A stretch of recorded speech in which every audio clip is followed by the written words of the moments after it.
मैं Raghavendra Singh RSV mathematics classes में एक बार फिर से आपका स्वागत करता हूं। जैसा कि बच्चों आप सभी लोग जानते हैं, मैं अनसॉल्व्ड पेपर कक्षा 10 गणित की सीरीज चला रहा हूं, जिसमें बच्चे अधिकांश तरीके से बेहतरीन इसका लाभ ले पा रहे हैं। मुझे पूरी आशा है कि बच्चे जिस तरीके से इस वीडियो को देखकर अध्ययन कर रहे हैं उनसे उनको पूरा लाभ मिल रहा होगा। कुछ बच्चे तो इसमें कमेंट भी करते हैं। बच्चों देखिए, सभी बच्चे कभी निगेटिव कमेंट नहीं आया वीडियो में, इसका मतलब मैं यही मानता हूँ कि कहीं न कहीं वीडियो बच्चों को लाभ पहुंचा रहे हैं। ठीक है बच्चों, अगर और थोड़ी सी बात ये ज़रूर है कि आप लोग वीडियो देख लेते हैं मगर शेयर नहीं करते हैं। आप वीडियो को ज़्यादा से ज़्यादा शेयर कीजिए, जिससे कि आपके दोस्तों को, आपके रिश्तेदार में जो भी आपके भाई बहन हैं या जो भी रिश्तेदार में लड़के जो हाई स्कूल में पढ़ रहे हैं, वो भी इन वीडियो का लाभ उठा पाएँ। ठीक है बच्चों, आप ज़्यादा से ज़्यादा शेयर कीजिए, जिससे कि इन फ्री वीडियो का लाभ उठा सकें। तो चलिए स्टार्ट करते हैं। देखिए, अब तक तो अब मैं सेट नंबर 6 2000 का पूरा सॉल्व करके अपलोड कर चुका हूं। आज करेंगे सेट नंबर 7, अंतिम सेट है 2020 का, इसको सॉल्व करते हैं। तो देखिए, इसमें दिया गया पहला क्वेश्चन कि -3, 4 की एक्स अक्ष से दूरी। सवाल कह रहा है कि -3, 4 की एक्स अक्ष से दूरी ज्ञात करनी है। देखिए, इस तरीके का सवाल होता है 1 2 3 4, 1 2 3 4, 1 2 3 4, 1 2 3 4। ठीक है, माइनस अक्ष पे देखिए 3 पे जाना है, यानी कि -3 यहाँ पे होता है, -2 -1 और -4। ऊपर जाने पर 1 2 3 4 ये होता है। एक्स पे देखिए ये होती है एक्स अक्ष, होती है वाई अक्ष। एक्स अक्ष की ऋण दिशा में 3 जाना है, मतलब यहाँ पे ऐसी कोई लाइन, यहाँ से ऐसे और यहाँ से ऐसे। तो मेरा पॉइंट ये यहाँ पे आ गया -3, 4। ठीक है, इस तरह -3, 4 पॉइंट है। तो वो कह रहा है कि एक्स अक्ष से दूरी बताइए। देखिए, एक्स अक्ष से दूरी ये वाली है ना, ये वाली कितनी है 1 2 3 4, मतलब y बराबर 4। तो एक्स अक्ष से दूरी कितनी है 4। ठीक है, इस तरह मेरा ऑप्शन नंबर कौन सा आ गया बच्चों? ऑप्शन नंबर आ गया 3rd। ठीक है, चलिए बात करते हैं क्वेश्चन नंबर पहले के खा की। पहले का खा ये तो था, पहले का का है ना, पहले का का। ये पहले का खा क्या कह रहा है सवाल? -5 फिर -0 फिर 5/2 फिर 0। यहाँ पे क्या है, a बराबर -5 है और d बराबर क्या हो जाएगा -5/2 माइनस प्लस का 5, यानी कि इसमें से इसको घटाएंगे तो घटाने पर ये प्लस हो जाएगा, तो ये आ जाएगा 5/2 है ना, कुछ इस तरह। तो मेरे पास an बराबर फार्मूला होता है a + n - 1 × d। देखिए, एक चीज़ और बताना चाहूँगा बच्चों, समांतर श्रेणी इस समय कोरोना की जो 30% सिलेबस था उसमें से हटा दी गई है, तो आपको समांतर श्रेणी के सवालों पर ज़्यादा फोकस करने की जरूरत नहीं है। मैं फिर भी सेट में इसलिए लगवा रहा हूँ। ठीक है, इस तरह समांतर श्रेणी से कोई भी क्वेश्चन आपके पेपर में नहीं आने वाला है। ठीक है, तो चलिए स्टार्ट करते हैं। an का मतलब क्या है, ये हो जाएगा -5 प्लस n का मतलब क्या है, बोल रहा है कि 11वां पद है ना, 11वां पद तो यही बोल रहा है n बराबर 11 है, तो रख देंगे 11 - 1 × 5/2 है ना। तो -5 प्लस 10 × 5/2, 2 पंचे 10 पचम 25, 25 - 5 बराबर 20 आंसर आएगा। 20 कौन सा विकल्प है इसका? देखिए बच्चों, ऑप्शन नंबर इसका भी 3rd है। ठीक है, ये भी बहुविकल्पी संख्या में ऑप्शन नंबर 3rd इसका करेक्ट आंसर। चलिए बात करते हैं क्वेश्चन नंबर पहले के गा की, है ना, पहले का गा। चलिए स्टार्ट करते हैं। क्या कहा है कि एक सिक्के को उछालने पर ऊपर शीश आने की प्रक्रिया। देखिए, यदि सिक्के को ऊपर उछालेंगे तो या तो हेड आएगा या टेल आएगा। तो कुल पॉसिबिलिटी कितनी है? 2। ठीक है, तो 2 पॉसिबिलिटी टोटल है। टोटल में से हेड कितनी बार आ सकता है? तो या तो हेड आएगा या तो टेल आएगा। तो हेड एक बार ही आ सकता है, तो टोटल प्रोबेबिलिटी कितनी होगी 1/2।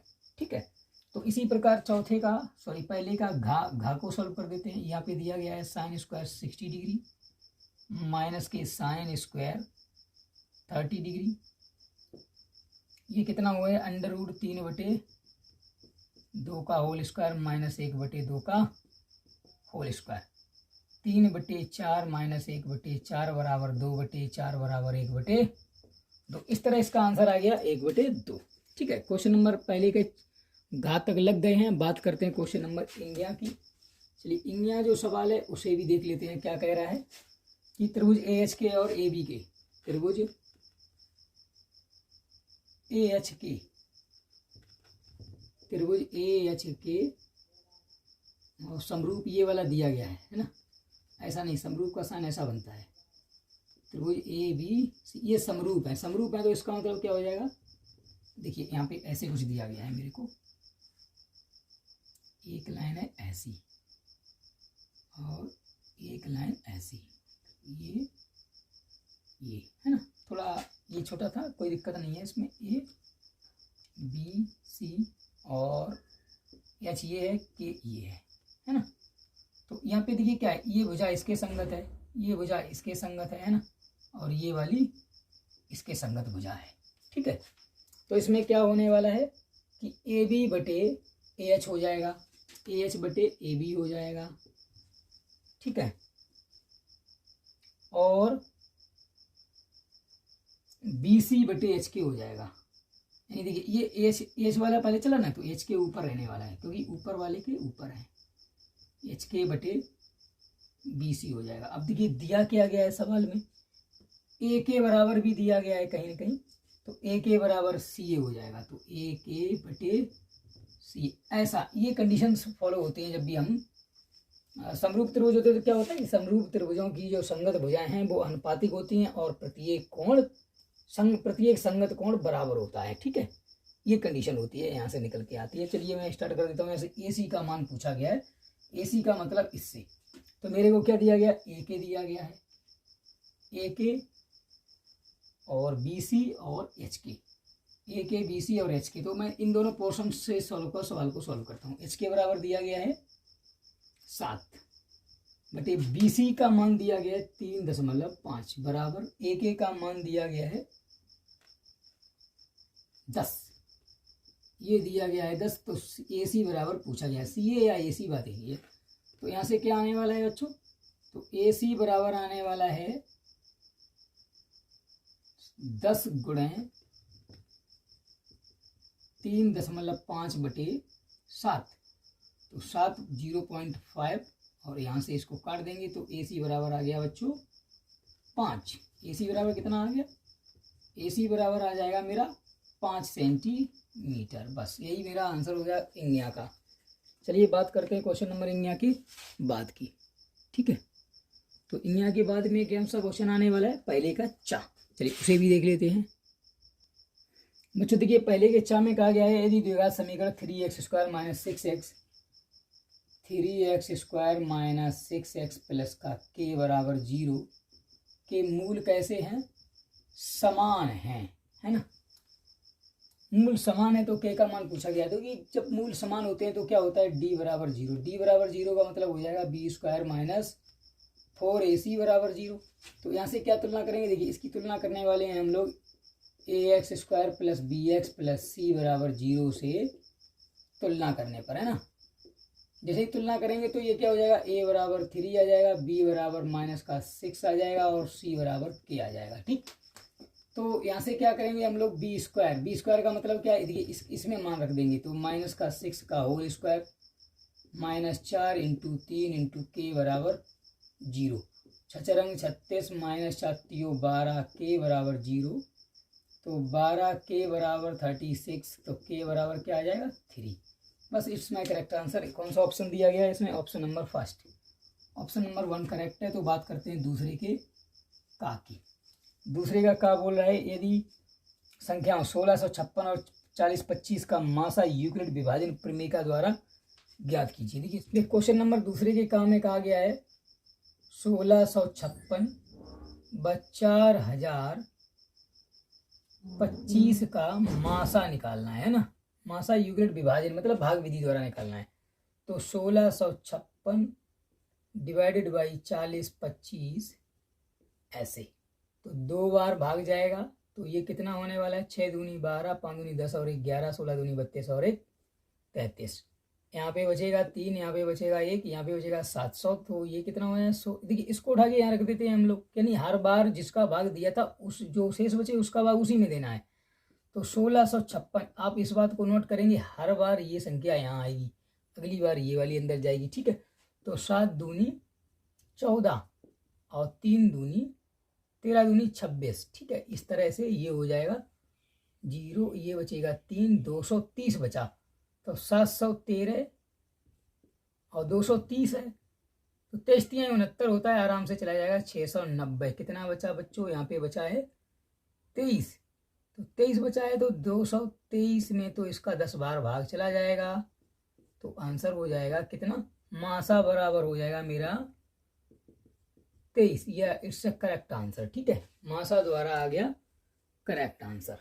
हमारा कितना है बच्चों, 23। तो अतः इन दोनों संख्याओं का मासा ऐसे लिख देंगे लास्ट में, अतः 16, 56 व 40, 25 का मासा कितना है, 23 है। बस करेक्ट आंसर। चलिए बात करते हैं क्वेश्चन नंबर दूसरे के खा की। देखिए बच्चों, क्वेश्चन नंबर दूसरे के खा में दिया गया है, ये टेबल दी गई है 1 से 3, 3 से 5, 5 से 7, 7 से 9, 9 से 11। बारंबारता दी गई है 7, 8, 2, 2, 1। ठीक है, तो हमने संचयी बारंबारता निकाल ली है 8 7, यही 8 7 15, 15 15 में 2 जोड़ेंगे 17, 17 में 2 जोड़ेंगे 19, 19 में 1 जोड़ेंगे 20। तो मेरा यहाँ पे क्या आ गया, देखिए बच्चों n बराबर आ गया है 20। 20 का मतलब मैं क्या निकालूंगा, n/2। ठीक है, इससे क्या पता चलेगा मुझे, बारंबारता वर्ग पता चलेगा, यानी मेरा बहुलक वर्ग, बहुलक है कहाँ पे स्थित। तो n/2 का मतलब हो जाएगा 10। 10 कहाँ पे है, देखिए 10 का तात्पर्य मतलब होता है ये वाला, कि इससे कम है ना। 7 से कम के लिए तो ये है 1 से 3, 15 से कम के लिए 3 से 5। तो मेरा बारंबारता वर्ग जो है वो ये वाला आ गया है। ठीक है, इसमें। ठीक है, तो इसमें क्या है, मैं इसको मान लेता हूँ F1, इसको मान लेंगे F0, इसको मान लेंगे F2, और यहाँ पे इसको माना जाएगा L, है ना, इसको। तो बहुलक का सीधा फार्मूला क्या होता है, कि ज़्यादा कठिन सवाल नहीं है, इसीलिए 2 नंबर में आया, शायद 1 ही नंबर में दिया गया है। ठीक है, तो ये क्या होता है, L plus F1 minus F0 upon 2F1, F0 minus F2 into H। देखिए यहाँ पे अब सब कुछ निकाल लेते हैं, सूत्र में क्या क्या, यहाँ यही लिख देता हूँ। ठीक है, यहाँ पे क्या है कि L बराबर तो आ गया है 3, H बराबर इनका अंतर होता है, देखिए 1 से 3 गया तो 2 अंतर है तो 2, और F1 बराबर आ गया है 8, F0 बराबर आ गया है 7, और F2 बराबर आ गया है 2। रख देते हैं सभी के मान। तो बहुलक बराबर होने वाला है 3 प्लस F1 का मतलब है 8 minus 7/2 into 8 minus 7 minus 2 into 2, क्या हो जाएगा 3 प्लस 1/8 दूनी 16 में से 9 गया 7 इंटू 2, क्या आने वाला है 3 प्लस 2/7 को कैसे लिखा जाएगा, 7 0.7 दूनी 14, 6 7 8 56, 4 7 5 35। तो ये हो जाएगा 3.28, इसका करेक्ट आंसर हो गया। ठीक है, चलिए बात करते हैं दूसरे के गा की। उसमें दिया गया है 10 30 प्लस cos 60। 10 30 प्लस है या इंटू है, इंटू है। इंटू में दिया गया है कि cosec 60 प्लस 10 60 इंटू sec 30। ठीक है, कुछ इस तरह का सवाल मेरे को दिया गया है, मान पूछा गया है। चलिए रख देते हैं। 10 30 का मान होता है 1/√3 इंटू cosec 60 का मान हो जाएगा 2/√3 प्लस 10 60 का मान होता है √3 गुणे इसका मान होता है 2/√3। ठीक है, sec 30 का मान होता है √3/2, मतलब भाई 2/√3। तो यहाँ पे क्या आने वाला है 2/3, अंडर का अंडर में गुणा करेंगे तो कट जाएगा, यहाँ से ये हो जाएगा प्लस का 3। तो 3 दूनी 6 2 8, 8/3 हो जाएगा इसका करेक्ट आंसर। ठीक है बच्चों, अब बात करते हैं क्वेश्चन नंबर दूसरे के गा की। देखिए ये देखिए संयुक्त भिन्न है, तो इसको जैसे पेपर में दे रखा है तो वो ऐसे भी लिख सकते हैं। 3 का देंगे भाग यानी कि इसको 2 सही लिख सकते हैं, ठीक है, डायरेक्टली। जो 2 प्लस में है तो ये ऐसा हो जाएगा 2 सही 3/2/3 आंसर हो जाएगा, ठीक है। 3 दूनी 6 2 8 इसे ही लिखा जाएगा, चाहे ऐसा लिख दो चाहे ऐसा लिख दो, कोई दिक्कत नहीं है। चलिए बात करते हैं दूसरे के घा की। दिया गया है कि त्रिभुज, यहाँ पे दूसरे का घा दिया गया है कि त्रिभुज ए बी सी और पी क्यू आर समरूप हैं। दिया है त्रिभुज ए बी सी समरूप हैं त्रिभुज पी क्यू आर, है ना। तो उसमें क्या क्या, ए बी बराबर बी दिया गया है, ये दिया है सवाल में ही, ठीक है। तो ए बी बराबर क्या दिया गया है 1.4 सेंटीमीटर। उसकी संगत भुजा पी क्यू, और संगत है ना, उसने ये बात कह दिया है पी क्यू बराबर कितना दिया गया है 1.6 सेंटीमीटर, यानी कि ए बी बटे पी क्यू 1.4/1.6 मतलब 7/8, 2 से भाग दे देंगे, ठीक है, दशमलव हटा के, तो 7/8। उसकी संगत, उसके त्रिभुज के क्षेत्रफलों का अनुपात ज्ञात कीजिए। बहुत इजी क्वेश्चन है ये। त्रिभुज का जब समरूप त्रिभुज होते हैं तो त्रिभुज ए बी सी का क्षेत्रफल बटे हो जाएगा त्रिभुज पी क्यू आर का क्षेत्रफल। क्या होता है देखिए, उसकी भुजाओं के वर्ग के बराबर, मतलब भुजाओं के वर्गों के बराबर होता है।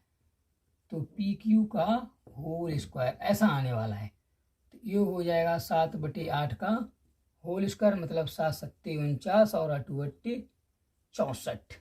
बस ये मेरा करेक्ट आंसर हो गया, ये इनका अनुपात हो गया। चलिए बात करते हैं क्वेश्चन नंबर 3 के का की।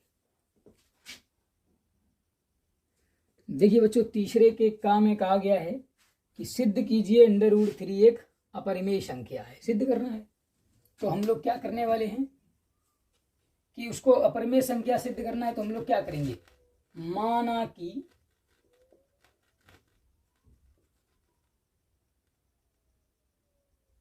√3 एक परिमेय संख्या है। हमने इसको क्या माना बच्चों, परिमेय माना, परिमेय संख्या है, जिसको P/Q के रूप में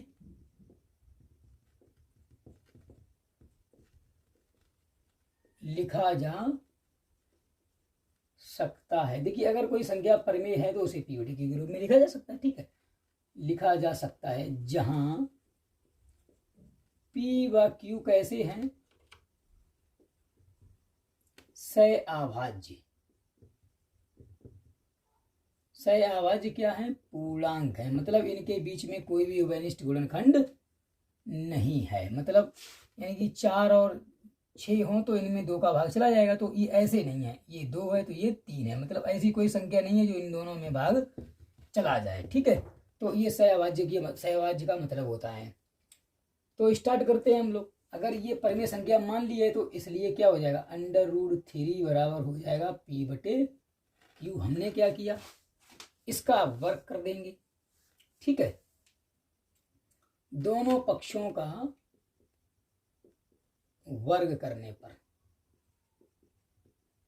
जैसे ही वर्ग किया तो ये हो जाएगा 3 बराबर P²/Q², ठीक है। तो अब यहां से क्या हो जाएगा, P² बराबर हो जाएगा 3Q², ठीक है, 3Q²। देखिए अभी मैंने क्या कहा था कि मतलब P और Q सहअभाज्य हैं। चूंकि यहाँ पे मैं देख पा रहा हूं क्या, चूंकि जो 3 है, 3P² का एक गुणनखंड है यहाँ पे, ठीक है, यहाँ 3P² का एक क्या है, गुणनखंड है। अगर P² का एक गुणनखंड है, इसलिए 3P का भी गुणनखंड होगा, ठीक है, 3P का भी एक गुणनखंड होगा, जो कि उपरोक्त अवधारणा उपरोक्त अवधारणा कौन सी, ये वाली अवधारणा कि पी क्यू सहअभाज्य पूर्णांक है। यहाँ पे पी का एक पी स्क्वायर का एक गुणनखंड 3 मिल रहा है, तो इसका मतलब पी का भी एक गुणनखंड है। तो इसलिए जो कि उपरोक्त अवधारणा का विरोधाभास है, ठीक है ना, विरोधाभास है, इसलिए √3 एक परिमेय संख्या नहीं है, एक परिमेय संख्या नहीं है। जब परिमेय संख्या नहीं है तो इसका मतलब, अतः √3 एक कैसी संख्या है, अपरिमेय संख्या है, ठीक है। अतः √3 एक अपरिमेय संख्या है। चलिए बात करते हैं अब इस तरह क्वेश्चन नंबर 3 का लग गया है, बात करेंगे क्वेश्चन नंबर 3 के खा की। क्वेश्चन नंबर 3 का खा क्या कह रहा है, देखिए क्या दिया गया उसे भी पढ़ते हैं। कह रहा है कि यदि एक रेखा y अक्ष तथा x अक्ष को क्रमशः बिंदु P व Q पर प्रतिच्छेद करती है। चलिए, यानी कि एक रेखा जो है वो कुछ इस तरह से ऐसी है, यानी कि x अक्ष को बिंदु P पर है ना, ये जो पॉइंट है ये P है और ये जो पॉइंट है ये Q है ना, इन दोनों बिंदुओं पर प्रतिच्छेद करती है। यदि 2, -5 PQ का मध्य बिंदु है, मतलब ये जो यहाँ पे एक बिंदु है इसके निर्देशांक है 2, -5, ठीक है। तो x अक्ष को काटती है, सॉरी P है y अक्ष पर, क्योंकि पहले लिखा था y अक्ष, तो यहाँ पे P होने वाला है और ये जो है वो Q है, ठीक है। तो हम लोग क्या लिखेंगे, देखिए माना कि P के निर्देशांक क्या होने वाले हैं बच्चों, देखिए यहाँ पे x तो 0 है, तो 0, B मान ले रहा हूं, ठीक है, और इसका निर्देशांक मान ले रहा हूं A, 0, ठीक है, 0, B व Q के निर्देशांक, Q के जो निर्देशांक हैं वो A, 0 हैं। तब यहाँ पे मैं कोई पॉइंट मान लेता हूं M, है ना, तब M के निर्देशांक कैसे होंगे,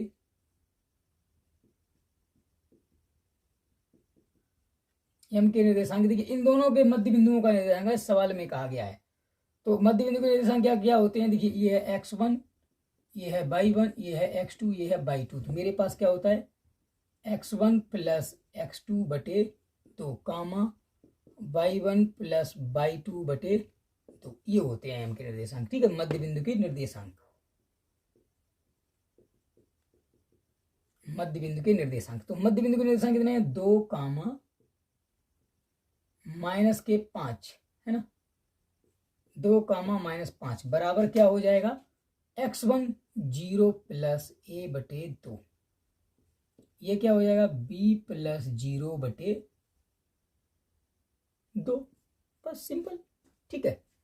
तो इसका क्या है, ये दोनों बराबर होंगे, देखिए ये हो जाएगा a/2 = 2, तो यहाँ से हो जाएगा a = 4, ठीक, और यहाँ पे हो जाएगा b/2 = -5, तो यहाँ से हो जाएगा b = -10। अतः P के निर्देशांक क्या होने वाले हैं, P के निर्देशांक होने वाले हैं, ये देखिए P के हैं 0, V मतलब 0, -10, तथा Q के निर्देशांक क्या होने वाले हैं, Q के निर्देशांक होने वाले हैं 4, 0, बस that is my correct answer, ठीक है बच्चों। इस तरह क्वेश्चन नंबर तीसरे का खास समाप्त होता है। बात करते हैं तीसरे के गा की, ठीक है। देखिए बच्चों, इस सवाल में कहा गया है कि एक थैले में एक लाल गेंद, एक नीली गेंद और एक पीली गेंद है तथा सभी गेंदें एक ही साइज की हैं।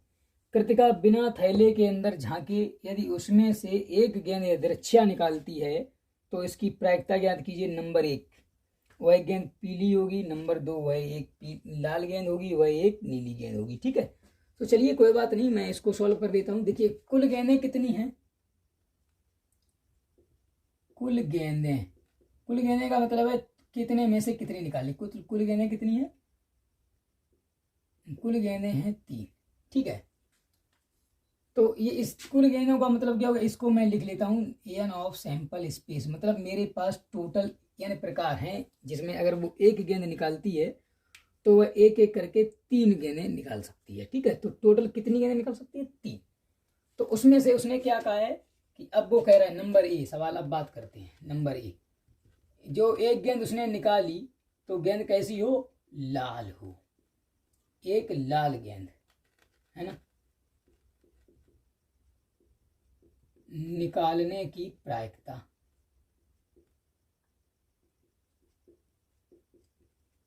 क्या होती है, प्रोबेबिलिटी ऑफ इवेंट। तो ये क्या होता है, एन ऑफ ई बटे एन ऑफ एस, है ना। तो एन ऑफ ई का मतलब है लाल गेंदें कितने प्रकार से निकाली जा सकती हैं, ये सब एन ऑफ ई है। तो लाल तो एक ही गेंद है, तो एक ही गेंद निकाली जा सकती है 3 में से। तो एक लाल गेंद होने की प्रायिकता 1/3। इसी प्रकार है प्रायिकता 1, मतलब लाल का इस गेंद, वो नीली होने की प्रायिकता भी ऐसे ही निकाल लेंगे। नीली होने की प्रायिकता क्या हो जाएगी बच्चों, प्रोबेबिलिटी ऑफ, नीली के लिए मैं बी लिख देता हूँ। ठीक है, प्रोबेबिलिटी ऑफ ब्लू गेंद क्या हो जाएगी, एन ऑफ बी बटे एन ऑफ एस। तो यहाँ पे मैं लिख देता हूँ एन ऑफ बी, यहाँ पे आर ले लो तो अच्छी बात है, ऐसे आर और आर। ठीक है, तो ये ब्लू वाली के लिए क्या है, एन ऑफ बी। तो एक देखिए एन ऑफ बी बराबर कितना है, 1 ही है। तो एन ऑफ एस बराबर 3 है, तो 1/3 आने वाली है। सी के लिए क्या होगा, ना लाल नीली हो गई और पीली गेंद रह गई। पीली होने की प्रायिकता, गेंद की पीली गेंद होने की प्रायिकता हो जाएगी पी ऑफ येलो। तो प्रोबेबिलिटी ऑफ बाई बराबर क्या हो जाएगा, एन ऑफ बाई upon N of sample space. तो एन ऑफ बाई बराबर ये हो जाएगा मेरा, क्योंकि पीली गेंद कितनी है, 1, तो ये भी हो जाएगी 1/3। तो इस तरह इस सवाल का भी सोल्यूशन समाप्त होता है। ठीक है बच्चों, 1/3 1/3 1/3, कोई दिक्कत नहीं है उसमें, प्रोबेबिलिटी बहुत ही सरल है। आपको ये देखना है टोटल कितने केस बन सकते हैं, जितने बन सकते हैं उनका ठीक, और मेरे फेवर में कितने हैं, और फेवरेबल बटे टोटल केस, ये होता है। तो चलिए बात करते हैं क्वेश्चन नंबर तीसरे का, घाघड़ी। तीसरे के घा की बात करते हैं, कोई ज़्यादा हार्ड सवाल नहीं है, ये भी बहुत इजी सवाल है। देखिए दिया गया है कि क्या दिया है कि ए बी सी एक क्या है, ट्राइंगल है। ए बी सी एक त्रिभुज है ना, एक त्रिभुज है। तो देखिए मैं बच्चों जानता हूँ कि त्रिभुज के तीनों कोणों का योग कितना होता है, 180। मान लीजिए ऐसा है, ये है ए बी सी। तो ट्रायंगल में 3 कोण है ए बी सी, है ना। तो मैं क्या करूँगा यहाँ पे, तो कोण देखिए, कोण नहीं बनाऊंगा यहाँ पे। ठीक है, मैं लिखूंगा ए प्लस बी प्लस सी बराबर होता है पाई। ठीक है, या 180 लिख देता हूँ, कोई दिक्कत नहीं है, 180 डिग्री। ये क्या है, जहाँ पे ये ए बी सी क्या है, जहाँ ए बी सी इस त्रिभुज के तीनों कोण हैं, जिसके कोण लिख दे रहा हूँ यहाँ पे, जिसके कोण ए कामा बी कामा सी है, तब ए प्लस बी प्लस सी बराबर क्या हो जाएगा, ये मेरे को सिद्ध क्या करना है बच्चों, sec B plus C by 2 cosec A by 2। कोई दिक्कत नहीं है, तो मैं क्या करूँगा, दोनों पक्षों में 2 से भाग दूंगा। ये हो जाएगा ए प्लस बी प्लस सी बटे 2 बराबर हो जाएगा 90 डिग्री। ठीक है, यहाँ से क्या करेंगे, अब हम इसको लिख लेंगे A by 2 plus B plus C by 2 बराबर 90 डिग्री, है ना। तो दोनों पक्षों में क्या करेंगे हम लोग, अब सेक लेंगे। दोनों पक्षों में सेक लेने पर, ठीक है, सेक लेने पर जैसे ही हम लोग सेक लेंगे तो ये क्या होने वाला है, देखिए अभी नहीं लेने हैं, जिससे अभी सेक नहीं लेना है, इसको एक काम और कर लेना, उसके बाद लेना है बच्चों। ठीक है, अगली स्टेप में क्या हो जाएगा, b प्लस सी बाई 2 बराबर 90 माइनस a/2। ये जो a/2 लगेगा इधर जाएगा माइनस का हो जाएगा। अब सही है, अब लिखेंगे दोनों पक्षों में सेक लेने पर। ठीक है, जैसे ही सेक लेंगे तो ये सवाल क्या बन जाएगा हमारा, ये हो जाएगा सेक b+c/2 बराबर क्या हो जाएगा, सेक 90 माइनस a/2। तो सेक 90 माइनस क्या होता है, कॉसेक, है ना, कॉसेक a/2। बस मेरे से यही सिद्ध करवाना था। सेक b+c/2 बराबर कॉसेक a/2। ये सॉरी प्रूफ डालना पड़ेगा यहाँ पे, प्रूफ, यही मेरे को सिद्ध करना था। तो वो सिद्ध हो गया बच्चों। इस तरह क्वेश्चन नंबर 3 के घातक सॉल्व होते हैं। बात करते हैं क्वेश्चन नंबर 4 के का की।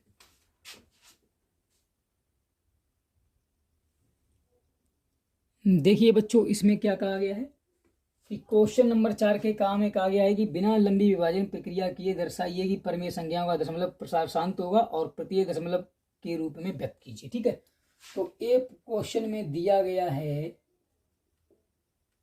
कुछ ऐसे, क्या दिया गया है, 31/2 इंटू 5⁵, और वो ये कह रहा है कि दशमलव प्रसार शांत होगा या अशांत होगा। पहले तो दर्शाइए बताना है। ठीक है, तो मैं इसको क्या करता हूं, देखिए यहां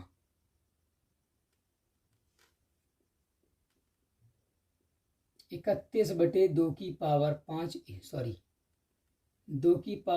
इंटू 5⁵ के हर को 2m इंटू 5n के रूप में लिखा जा सकता है। लिखा जा सकता क्या लिखा है ना, लिखा जा सकता है। इसलिए इसका दशमलव प्रसार कैसा होगा, दशमलव प्रसार शांत होने वाला है, शांत होगा, ये तो दर्शा दिया। ठीक है, अगर शांत होगा तो सवाल ने मेरे से कहा है कि इसको दशमलव में भी बदलो। तो अब क्या करेंगे, अब 31/2 इंटू 5⁵3 है ना, इस तरह से बराबर क्या करेंगे, ये हो जाएगा 31/2 इंटू 2 से मैंने मल्टीप्लाई नीचे किया तो 2 से ऊपर कर दिया, कोई इस सवाल पे फर्क नहीं पड़ने वाला। ठीक है, इस तरह। तो यहाँ से क्या हो जाएगा, अगली स्टेप में हो जाएगा 62/10⁻3, 5 दूनी 10, 10⁻3 हो जाएगा। अगली स्टेप में यहाँ से क्या आ जाएगा कि 62/10 का मतलब हो जाएगा 10 × 10 × 10। 1 0 काटा, दशमलव यहाँ आ गया, 2 0 काटा, दशमलव यहाँ आ गया, 3 0 काटा तो दशमलव 0 के बाद यहाँ चला जाएगा। तो लास्ट दशमलव कहाँ लगाई मैंने, यहाँ पे, मतलब दशमलव 62 यहाँ पे दशमलव लगेगी तो इसके आगे 0 और लिख देंगे बच्चों। ये इसका दशमलव प्रसार हो गया। ठीक है, बात करते हैं इसके बी पार्ट की। बी में दिया गया है 33/50। 33/50 का दशमलव, पहले तो ये चेक करना है कि यार इसको कैसे लिखा जा सकता है। तो इसको लिखेंगे 33/2 इंटू 5 है ना, 25 दूनी 50, या ऐसे लिखेंगे 33/2 इंटू 5⁵2। तो यहाँ पे क्या लिखेंगे हम लोग, यहाँ 33/50 के हर को 2m क्रॉस 5n के रूप में लिखा जा सकता है। इसलिए इसका दशमलव प्रसार कैसा होगा, शांत होगा। ठीक है, दशमलव प्रसार शांत होगा। जब शांत होगा तब क्या करेंगे, तो दशमलव में बदलेंगे। तो 33/2 की पावर 1 इंटू 5 की पावर 2। यहाँ पर भी वही सिचुएशन है कि 5 की तो पावर 2 है, लेकिन यहाँ पे घात समान नहीं है, तो मैंने क्या किया, 2 से ऊपर गुणा किया, 2 से नीचे किया। तो ये कैसा हो गया, 66/2 पंचे 10, 10 की पावर 2 हो गया। तो 66/10 गुणे 10 क्या हो जाएगा, एक जीरो काटेंगे दशमलव यहाँ, दूसरा जीरो काटेंगे दशमलव यहाँ, तो ये क्या हो गया 0.66 इसका आंसर हो गया। ठीक है बच्चों, इस तरह क्वेश्चन नंबर 4 का सॉल्व होता है। बात करते हैं क्वेश्चन नंबर 4 के खा की। देखिए बच्चों, ये सवाल में कहा गया है कि किसी त्रिभुज के शीर्ष के निर्देशांक ये हैं, ठीक है, और उस त्रिभुज का क्षेत्रफल पूछा गया है। तो आपके देखिए इसके दो मेथड्स हो सकते हैं, x1/1 x2/2 मान लेंगे, x3 और y3 मान लेंगे। तो त्रिभुज का जो क्षेत्रफल होता है उसका फार्मूला होता है, त्रिभुज का क्षेत्रफल होता है 1/2 x1, ये हो जाएगा y2 minus y3, x2/3 minus y1 plus x3/1 minus y2। ठीक है, एक इस फार्मूले से भी हम निकाल सकते हैं। और देखिए इसका एक और तरीका और है, बहुत ईजी। अगर आप कार्तीय तल पर जाएंगे तो ऐसे देखिए 0,0 ये वाला पॉइंट हो गया, और 2,0 मतलब 1 2 1 2 3 4 1 2 ऐसे कुछ ये इधर पॉइंट डाल दी। ठीक है, तो 2,0 का मतलब क्या है, एक पॉइंट मेरा ये आ गया 2,0 ऐसे। अगला है 0,3 मतलब एक पॉइंट मेरा ये आ गया 0,3। तो कहीं ये ट्रायंगल बन रहा है, एक इस पॉइंट को मिलेगा ऐसे ये, और ये कुछ इस तरह ट्रायंगल बन रहा है। ये जो है ना वो 90 डिग्री का एंगल है। ठीक है, तो एक तो तरीका ये है, पहले तो मैं ये देखिए, और आपका ये अगर आप थोड़े से ज़्यादा होशियार हैं, थोड़ा एक्स्ट्रा माइंड लगाना जानते हैं, तो ये तरीके से सवाल लगा सकते हैं। यहाँ से यहाँ तक की जो लंबाई है वो 3 है, यहाँ से यहाँ तक लंबाई है वो 2 है। ये एक समकोण त्रिभुज हो गया है। तो त्रिभुज इसे मैं मान लेता हूँ O, और ये है A, ये है B। तो त्रिभुज AOB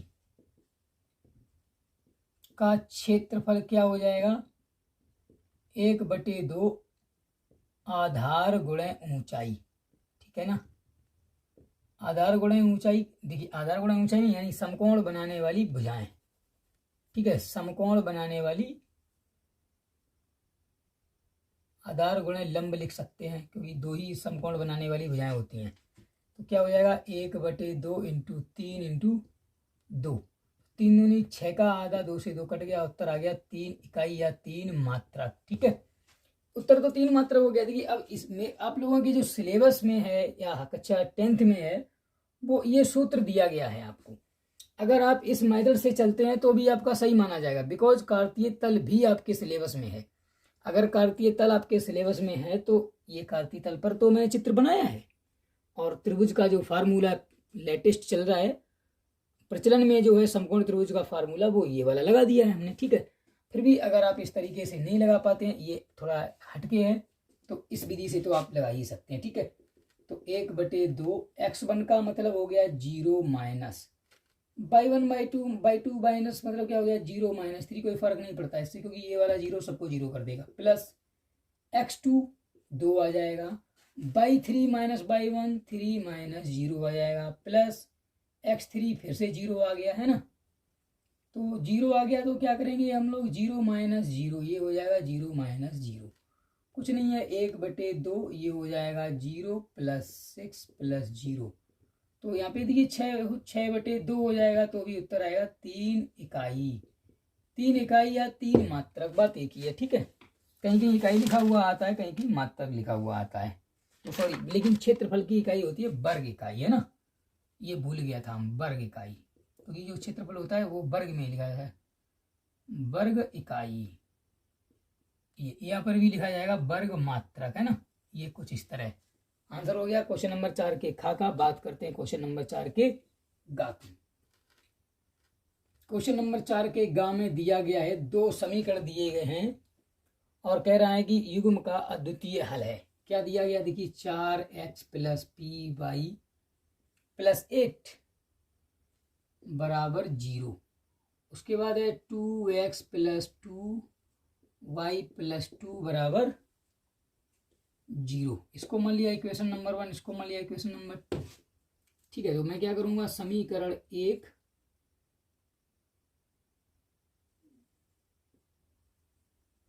1 की a1x plus b1y plus c1 बराबर 0 तथा समीकरण 2 की a2x plus b2y plus c2 बराबर 0 से तुलना करने पर, जैसे ही तुलना करेंगे तो यहां से क्या हो जाएगा, a1 बराबर 4, a2 बराबर 2, b1 बराबर p और b2 बराबर 2, c1 बराबर 8 और c2 बराबर 2। देखिए अब बात कह रहा है ना सवाल की अद्वितीय हल होने चाहिए। कैसे, अद्वितीय का मतलब है कि केवल एक ही हल हो, कोई अलग हल ना हो। तो इस समीकरण के अद्वितीय हल होने के लिए क्या होना चाहिए, अद्वितीय हल होने के लिए कंडीशन क्या होती है कि a1 बटे a2 is not equal to होना चाहिए b1 बटे b2। ठीक है, तो ऐसा अगर होना चाहिए तो इसका मतलब क्या है कि 4/2 इज नॉट इक्वल टू होना चाहिए p बटे 2। तो 2 से 2 कैंसिल हो गया, इसका मतलब p का मान 4 नहीं हो सकता। बस p का मान 4 नहीं हो सकता, इसके अतिरिक्त चाहे कोई भी मान रख दीजिए, समीकरण के अद्वितीय हल होंगे। तो मैं लिख दूंगा यहाँ पे अतः 4 के अतिरिक्त या 4 के अलावा, ठीक है, 4 के अलावा कोई भी मान हो सकता है, कोई भी मान p के लिए हो सकता है।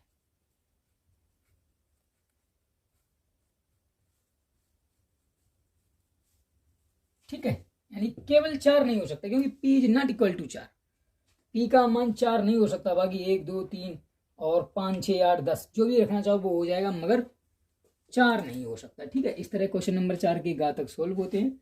बात करते हैं क्वेश्चन नंबर 4 के घा की। देखिए बच्चों, क्वेश्चन नंबर 4 के घा में कहा गया है कि माध्यक ज्ञात करना। माध्यक का मतलब होता है मध्यिका। ठीक है, अगर आप भूल जाएं फिर भी आप इंग्लिश में देख सकते हैं मीडियन। ठीक है, मोड होता है, मीडियन होता है और एक होता है मीन। मीन हो तो बोलिए समांतर माध्य। ठीक है, अगर मीडियन लिखा हुआ है तो आपको मध्यिका निकालनी है, तो आप इंग्लिश में जरूर देख लें। पेपर दर जहां तक है, जो बोर्ड पेपर आते हैं वो हिंदी और इंग्लिश दोनों भाषा में प्रिंट होते थे। अब वर्तमान समय में पता नहीं किस तरह का पैटर्न चालू कर रखा है सरकार ने, फिर भी आप समझें कि माध्यक मीन्स मध्यिका होता है। ठीक है, तो मध्यिका ज्ञात करने के लिए क्या निकालना पड़ता है हम लोगों को, संचयी बारंबारता। तो मैं निकालने वाला हूं यहाँ पे संचयी बारंबारता। ठीक है, संचयी बारंबारता कैसे निकालेंगे, 3 10 13 13 20 33 33 13 46 46 4 50। तो यहां से क्या पता चला मुझे, n बराबर, कैपिटल n लिख दें या स्मॉल n, बात एक ही है, n बराबर 50। तो n/2 बराबर क्या हो जाएगा, 25। 25 का मतलब 25 से ज्यादा वाला जो पद है, 25 से ज्यादा वाला। देखिए मेरा जो माध्यिका वर्ग है वो ये है, ये मिल गया ना। ठीक है, इसमें क्या करना है मेरे को, इसी को f मान लेना है, इसको f मान लेंगे। ये L1 है, ये L2 है और इसके पहले वाला होता है कैपिटल F। ठीक है, तो माध्यिका की जो फार्मूला होता है माध्यक, मैं पहले यहाँ पे लिख देता हूँ। यहाँ क्या है जो भी मुझे पता चल गया, वो L1 बराबर 40, L2 बराबर 55 और एच का तो यहाँ पे कहीं जरूरत पड़ने वाला नहीं है। स्मॉल एफ बराबर हो जाएगा 20, कैपिटल एफ बराबर हो जाएगा 13 और एन बराबर तो पता ही चल गया ना, ये है। चलिए अब माध्यक बराबर जो फार्मूला होता है वो होता है L1 plus L2 minus L1 बटे स्मॉल एफ इंटू यहाँ पे होता है capital N/2 minus capital F, है ना। सॉल्व कर देंगे। L का मान है 40 प्लस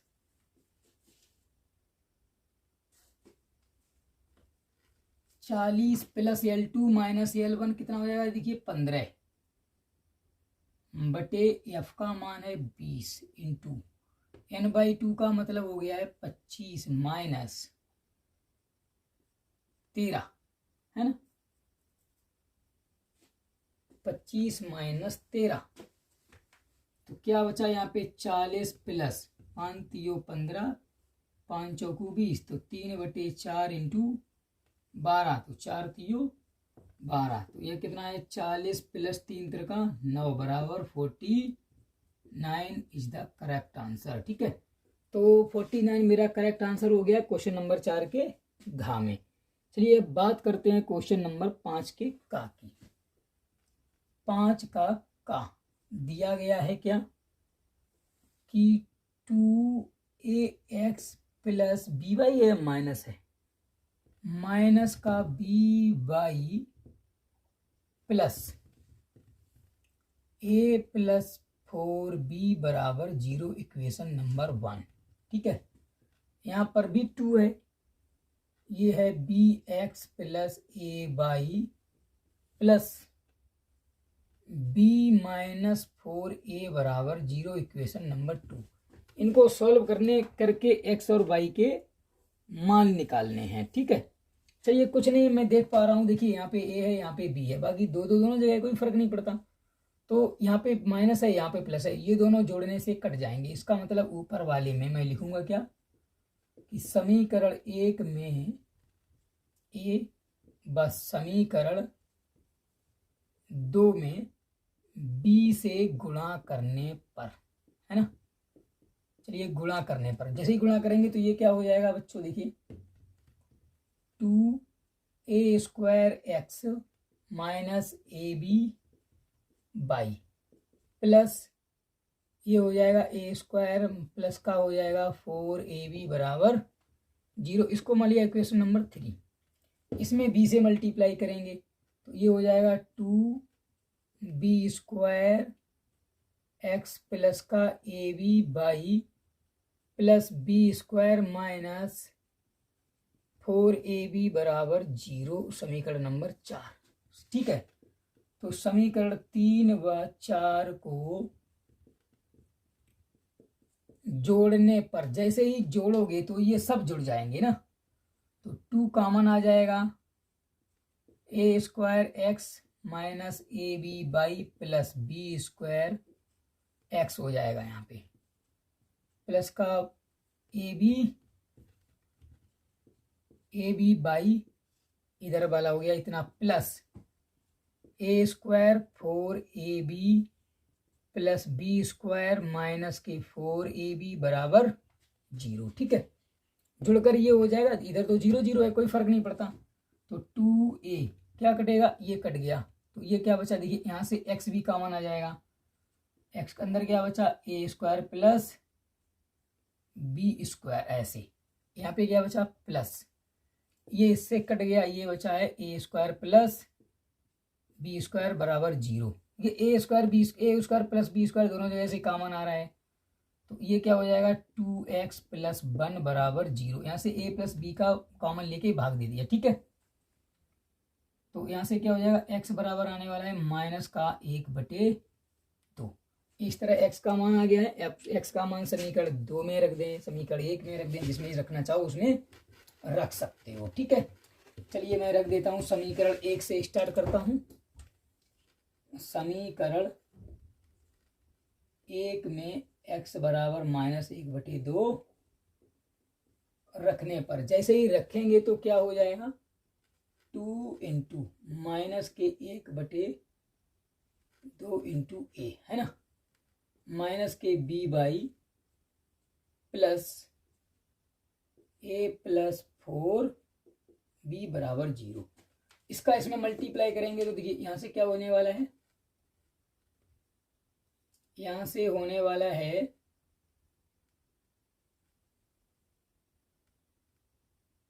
माइनस का a माइनस का 2b बाई प्लस का a प्लस का 4b। देखिए इसका 2 का अंदर गुणा किया है ना, तो यहाँ जैसे अंदर करेंगे 2 से 2 कट जाएगा, माइनस का a हो जाएगा, इसमें मल्टीप्लाई हो जाएगा, यहाँ पे ब्रैकेट लगाना ही है। ठीक है, तो ये a से एक कैंसिल हो गया, तो ये क्या बचा है, देखिए 2b बाई बराबर हो जाएगा 4b। तो बाई बराबर क्या हो जाएगा 4b अपॉन 2b, तो b से b कैंसिल कट गया, तो क्या हो जाएगा बाई बराबर हो जाएगा 2। अतः समीकरणों के हल क्या हो जाएंगे, समीकरण के अभीष्ट हल, समीकरण के अभीष्ट हल हो जाएंगे x बराबर माइनस का 1/2, बाई बराबर 2। बस ये मेरे करेक्ट आंसर्स हो जाएंगे। ठीक है, इस तरह क्वेश्चन नंबर, ये वाला 4 का घा नहीं है बल्कि 5 का ही चल रहा है। ठीक है, तो क्वेश्चन नंबर 5 के का तक सॉल्व हो गए हैं। बात करते हैं क्वेश्चन नंबर 5 के खा की। ये भी देखिए समांतर श्रेणी का सवाल है, फिलहाल पेपर में तो आने की संभावना नहीं है, अगर हम जो आ रहे हैं मैं तो करवा दूंगा। ठीक है, तो चलिए बात करते हैं क्वेश्चन नंबर 5 के खा की। देखिए बच्चों, इस सवाल में कहा गया है कि श्रेणी के पदों की संख्या ज्ञात करनी है जिसमें जिनका योग 513 है, यानी कि एस एन बराबर 513 दिया गया है और मेरे से एन का मान ही पूछा गया है। सीरीज कुछ इस तरह यहाँ दी गई है, तो यहाँ देखिए क्या है, ए बराबर मतलब प्रथम पद, तो प्रथम पद ए बराबर क्या है 54 है ना, और सार्वांतर डी बराबर क्या है, डी बराबर होता है 51 माइनस के 54 बराबर माइनस का 3। ठीक है, और एन बराबर तो मेरे से पूछा गया है, तो मेरे पास फार्मूला होता है एन पदों का योग, योग एस एन बराबर होता है N by 2, 2a plus N minus 1 into D. तो एस एन बराबर दिया गया है 513 बराबर N by 2, 2 into 5 4 54 plus N minus 1 ही रहेगा इंटू क्या आने वाला है माइनस का 3।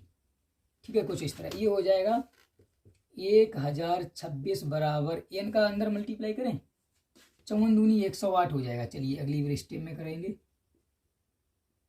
प्लस प्लस नहीं रहेगा, ये माइनस हो जाएगा, माइनस का हो जाएगा 3n प्लस 3 है ना, तो 1026 बराबर ये हो जाएगा 108n माइनस के 3n स्क्वायर प्लस का 3n हो जाएगा, ये आ गया इधर 3n स्क्वायर माइनस का 3n, सॉरी 3 नहीं 8 3 11, 111n हो जाएगा, 111n और प्लस के हो जाएंगे 1026 बराबर 0। 3 का भाग तीनों जगह जा रहा है, 6 3 9 और 3, चलिए ये हो जाएगा n स्क्वायर माइनस 3 दूनी से 3 त्रिका 9, 3 सत्ते 21n प्लस 3 त्रिका 9 चौकू 12, 3 दूनी 6। ठीक है, कितना आने वाला है, अब त्रिपदी ढूंढते हैं इसकी। ये अगर नहीं मिलती है तो आपको क्या करना है, सिंपल तरीका 17 18 37 के तो गुणनखंड कितने कितने हो सकते हैं।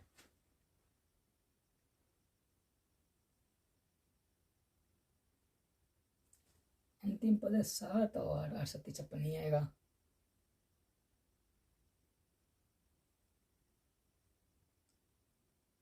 अगर त्रिपदी नहीं मिलती है तो बच्चों तो सिंपल तरीका है 3 4 2 है ना, मल्टीप्लाई करो, 171 हो गया, 3 से भाग चला जाएगा 3 6 15, 3 7 21, 3 से 19 आ जाएगा है ना, 19 से 1, 3 त्रिका 9 9 दूनी 18, 18 और 19, 18 19 37 होते हैं। ठीक है, तो त्रिपदी लग जाएगी 19 plus sorry minus 18 plus 19 n plus का 342 बराबर 0 है ना। तो यहाँ से क्या होने वाला है बच्चों, ये हो जाएगा n स्क्वायर माइनस के 18n माइनस के 19n प्लस के 342 बराबर 0। यहाँ से क्या है n कॉमन लेंगे तो n माइनस 18 बचेगा, माइनस का 19 कॉमन लेंगे n माइनस 18 बचेगा, ये हो जाएगा इतना है ना। अभी पूरा दिखाई दे रहा है ना बच्चों, ठीक क्या दिखाई दे रहा है। तो यहाँ से क्या हो जाएगा n माइनस 18 और n माइनस 19 बराबर 0। तो यहाँ से क्या हो जाएगा देखिए, या तो n का मान, या तो n बराबर 18 कामा 19 आ रहा है, अतः जब मतलब इसका मतलब क्या हो गया, अतः 18 या 19 पदों का, यानी 18 या नहीं बल्कि 18 तथा लिखेंगे, क्योंकि 18 पदों का भी योग इतना ही है और 19 पदों का योग भी इतना ही है। 18 तथा 19 पदों का योग 513 होगा। तो n का मान 18 या 19 दोनों में से कोई भी एक हो सकता है। ठीक है, चलिए बात करते हैं क्वेश्चन नंबर 5 में के गा की। देखिए इस सवाल में कहा गया है कि एक ठोस शंकु के आकार का है जो एक समान आधार त्रिज्या के अर्धगोले पर अध्यारोपित है। अर्धगोले का वक्र पृष्ठ तथा शंकु का वक्र पृष्ठ समान हो तो शंकु की त्रिज्या और उसकी ऊंचाई का अनुपात पूछा गया है। ये चित्र कुछ इस तरह बनने वाला है, ऐसे ये अर्धवृत्त है, इसके ऊपर एक शंकु अध्यारोपित है इस तरह है ना, ये कुछ इस तरह। इसकी ऊंचाई मैंने मान ली है तो ये h है, ये इसकी त्रिज्या देखिए, इसकी त्रिज्या r है, तो वृत्त की त्रिज्या अगर r है तो शंकु की भी त्रिज्या r, ये हो जाएगा p, मतलब मैं लिख देता हूँ, चलिए ए लिख देता हूँ, a b c o है ना। तो जो शंकु है ना वो ये है, इसकी जो ऊंचाई है मैं लिख देता हूँ यहाँ से यहाँ तक h है, बस h और r का अनुपात निकालना, ये तो मेरी हुई l है ना। तो उसने क्या कहा है सवाल, हमें लिख देता हूं यहाँ पे, माना कि वृत्त व शंकु के आधार की त्रिज्या r व शंकु की ऊंचाई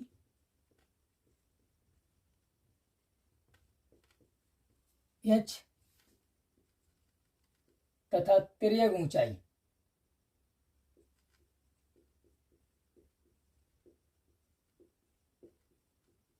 l है ना।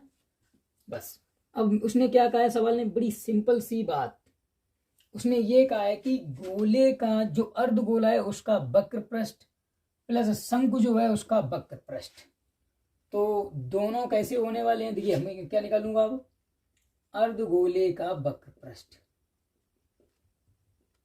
अर्धगोले का वक्र पृष्ठ, या लिख सकता हूं पृष्ठीय क्षेत्रफल। ठीक है, ये पूरे गोले का तो होता है 4 पाई r स्क्वायर, लेकिन अर्धगोला है तो ये हो जाएगा 2 पाई r स्क्वायर है ना। तो शंकु का वक्र पृष्ठ क्या होता है, शंकु का वक्र पृष्ठ संपूर्ण पृष्ठ नहीं है बच्चों, ठीक है, शंकु का वक्र पृष्ठ होता है पाई r l। प्रश्नानुसार क्या कहा गया है, प्रश्न में ये कहा गया कि ये दोनों बराबर हैं, मतलब 2 पाई r स्क्वायर बराबर है पाई r l की। तो यहाँ से एक r से एक r कैंसिल हो गया, पाई से पाई कैंसिल हो गया, मतलब r बटे l बराबर आने वाला है 1/2, या लिख सकता हूँ यहाँ से l बराबर, ऊपर ही चलिए इतना कुछ करने की जरूरत नहीं थी, यहाँ से क्या बचा है l बराबर बचा है 2r है ना, ये कंडीशन लागू हुई बन। अब देखिए हम लोग जानते हैं कि जो शंकु की जो तिर्यक ऊंचाई है और उसकी त्रिज्या और ऊंचाई में संबंध क्या होता है, हम जानते हैं, क्या जानते हैं कि l स्क्वायर बराबर होता है h square plus r square है ना। ये तो l का मान कितना है 2r का होल स्क्वायर बराबर एच स्क्वायर तो है ही प्लस का आर स्क्वायर, तो ये हो जाएगा 4r² बराबर एच स्क्वायर प्लस का आर स्क्वायर, है ना। तो ये आर स्क्वायर इधर आएगा तो 3r² बचेगा, है ना, 4 में से 1 चला गया, 3r², और ये एच स्क्वायर हो गया। किसका किसका अनुपात पूछा गया है? अनुपात पूछा गया है त्रिज्या और ऊंचाई, मतलब त्रिज्या को ऊपर रखना है।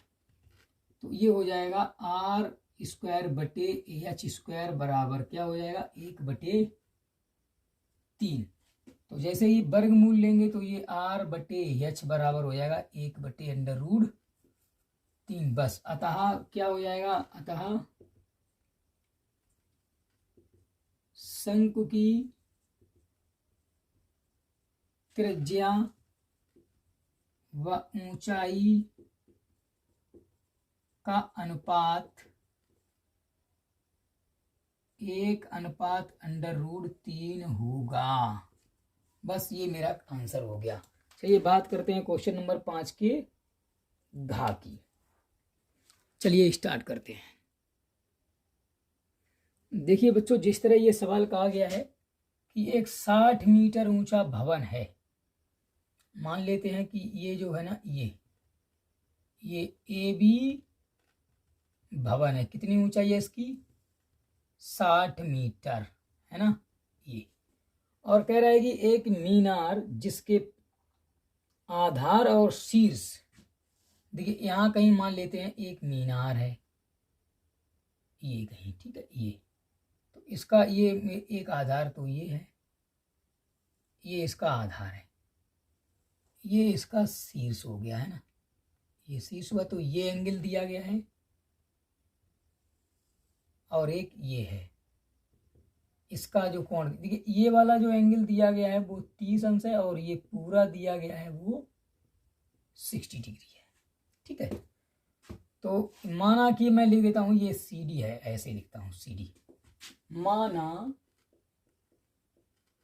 कि AB भवन है,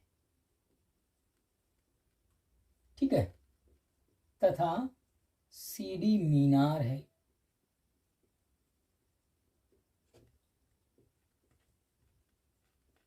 जिसकी ऊंचाई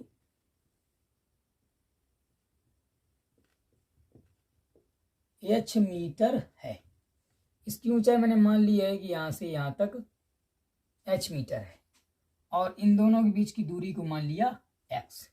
तो ये ऊपर वाली कितनी बची हुई है, यहां से यहां तक ये बची हुई है 60 माइनस h मीटर, है ना बच्चों। ये कुछ इस तरह। कोण कैसे दिए गए? अवनमन कोण। तो मैं ये वाले कोण नहीं है, मेरे को ऊपर वाले कोण दिए गए, ठीक है। जब अवनमन कोण दिए गए हैं तो हम लोगों के पास देखिए दो त्रिभुज बन रहे हैं। कौन कौन से? यहाँ पे एक पॉइंट मान लेते हैं P। तो एक तो त्रिभुज बन रहा है त्रिभुज APD और एक बन रहा है ABC।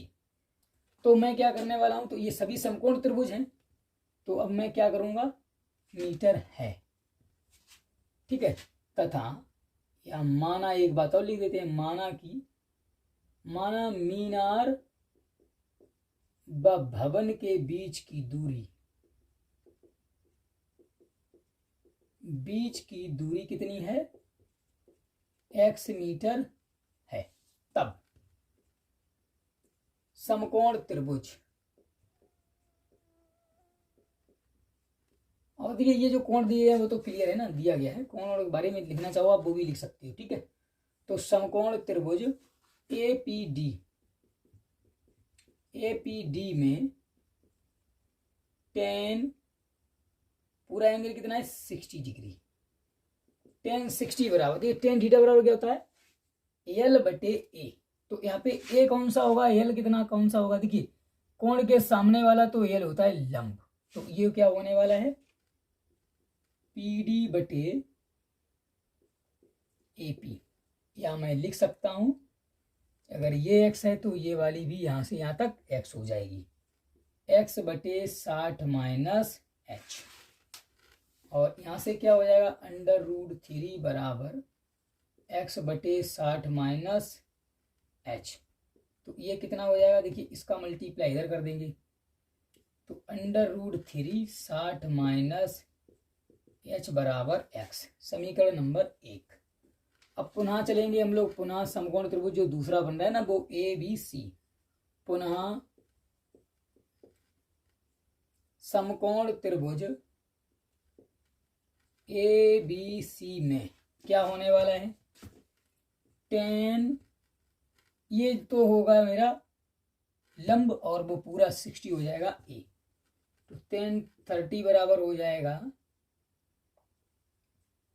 BC बटे AB, है ना। तो BC का मान हो जाएगा x बटे 60, इसका मान हो जाएगा 1/√3 बराबर x बटे 60, या यहाँ से हो जाएगा x बराबर 60 बटे √3। चाहूँ तो ये वाला ठीक है, दोनों मान बराबर कर दें समीकरण 1 व 2 से, क्योंकि दोनों x के ही मान हैं। तो समीकरण 1 व 2 से x के मान बराबर होंगे, है ना, बराबर होंगे तो बराबर कर देंगे हम लोग। ये क्या हो जाएगा, √3 60 माइनस h बराबर 60 बटे √3, इसका इधर मल्टीप्लाई हो जाएगा, ठीक है। ये हो जाएगा 3, √3 का √3 में गुणा करेंगे ना, 60 माइनस h बराबर 60। तो जैसे ही इसका मल्टीप्लाई इसमें करेंगे ये हो जाएगा 3, 3 का गुणा करेंगे ये हो जाएगा 180 माइनस के 3h बराबर 60 डिग्री। यहाँ से क्या होने वाला है, यहीं से स्टार्ट कर दे नीचे स्टेप में, तो इसको इधर ले जाएंगे ये हो जाएगा 3h, ये इसको इधर लाएंगे तो ये रह जाएगा 120 डिग्री। तो यहाँ से h बराबर कितना आ जाएगा, 120 डिग्री नहीं बल्कि 120 ही चलेगा, 120 बटे 3, मतलब यहाँ से आ जाएगा h बराबर 40 मीटर, ठीक है। ये आंसर मेरा हो गया। अतः मीनार की ऊंचाई कितनी है, 40 मीटर, ठीक है। चलिए अगले क्वेश्चन की बात करते हैं, क्वेश्चन नंबर 6 का। चलिए बचे हुए सेट को अगले, हाँ बच्चों देखिए आज ये वीडियो को यहीं पर समाप्त करते हैं, और यदि सीरीज ये आपको पसंद आ रही है तो आप वीडियो को ज़्यादा से ज़्यादा शेयर कीजिए, और यदि आप चैनल पर नए हैं तो चैनल को सब्सक्राइब कर लीजिए, जिससे कि अगला वीडियो जैसे ही अपलोड हो आपको उसकी जानकारी तुरंत मिल जाए, ठीक है। आगे के सवाल अगले वीडियो में देखेंगे बच्चों। चलिए बहुत बहुत धन्यवाद।